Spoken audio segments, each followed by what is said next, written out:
আমাদের বিপক্ষে দলের দলনেতা মোহাম্মদ শাকিল। ধন্যবাদ মাননীয় মহানেতাকে আমাকে আরেকবার কথা বলার সুযোগ দিয়ে দেন। বিপক্ষ দলের প্রধান বলল যে পরিশ্রম তো সবাই করে, কিন্তু পরিশ্রমের পরেও টাকায় শেষে দাঁড়ায়। আপনি কিরকম পরিশ্রম করেন যে আপনি 5 টাকা কম দিতে পারবেন না? আমি আসল কাল্লা ধরাও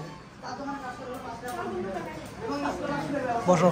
স্কলারশিপ না থেকে আপনি চলতে পারবেন না, আপনি টিউশন করাতে পারবেন, টিউশন করে আপনি আপনার চলাতে পারবেন। এবং টাকা ছাড়া বই এবং গাইডের কথা বলেছেন। আসলে ইন্টারনেট এখন সবার হাতে নাগালে এসেছে, স্মার্টফোন এখন সবার হাতে আছে।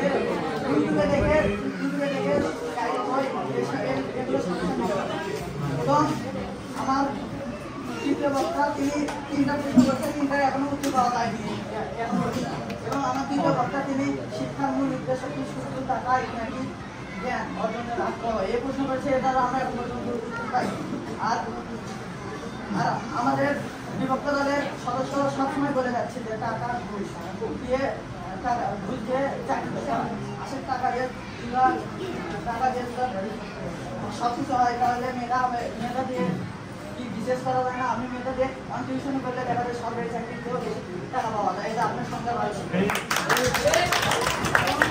আপনাদের কাছে বলা ছিল যে আপনারা সবসময় টাকা নিয়ে বলতেছেন, আপনাদের মাঝে মাঝে শিক্ষার কোনো বিভিন্ন কিছু একটা অভাব থাকতে পারে। কারণ আপনি যদি নিজের ইচ্ছা থাকে আপনি অবশ্যই যে কোনো কাজ করে হলে আপনি আমার বলেছিল যে আমাদের গ্রামের একজন ছেলে চেষ্টা চাইলে হলেও সে আসলে আপনারা চেষ্টা আমাদের আসলে মনোবলের সমস্যা। আমাদের নিজেদের মনোবল থাকতে পারলে আপনারা চেষ্টা চলে হলেও নিজের পড়ালেখা চালাতে পারবেন। এবং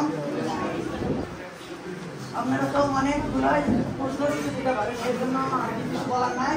আর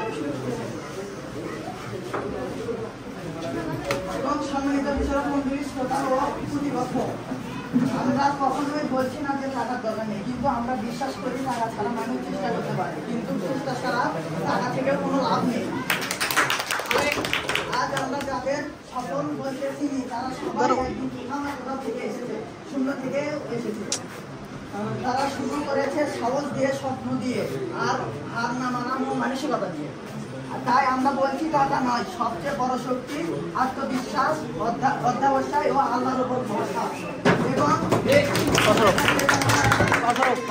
তিনটি বিষয় থাকলে টাকা একদিন আসবে, সফলতা আসবে, আর শিক্ষা হবে জীবনে সবচেয়ে মূল ভিত্তি।